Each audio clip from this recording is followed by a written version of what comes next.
François Rancy. I am the director of the ITU Radiocommunication Bureau. So I'm very pleased to explain what is the impact of the activities of the ITU radiocommunication sector on our daily life. This sector is in charge of defining the international regulations on the use of the radio frequency spectrum.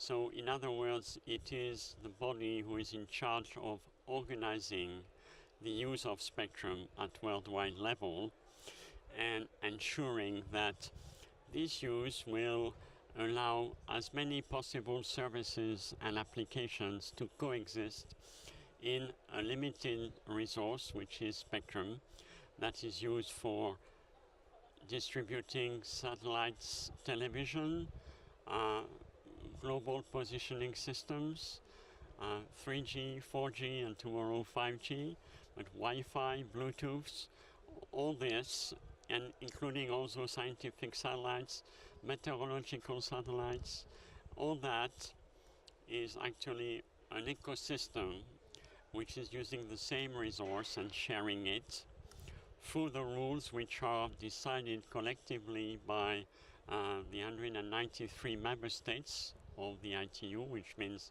all the governments and regulators in the world, and together with standards to actually use the spectrum in the best possible way, and in particular to respond to the evolution of technology and the evolution of the use.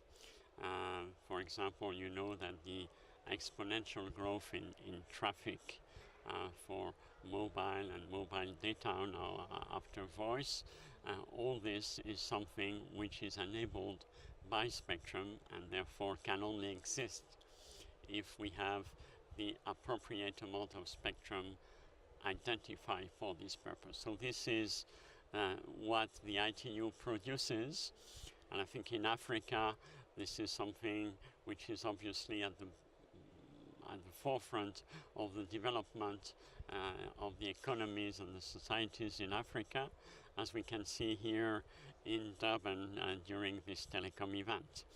So I'm very happy to see that the work of the ITU radiocommunication sector for the last 110 years has enabled this ecosystem to reach such an incredible level of expansion and continue this expansion in a sustainable way. That's the role we have.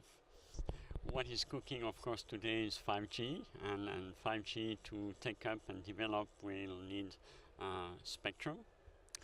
And this spectrum has been identified in various frequency bands, various parts of the spectrum.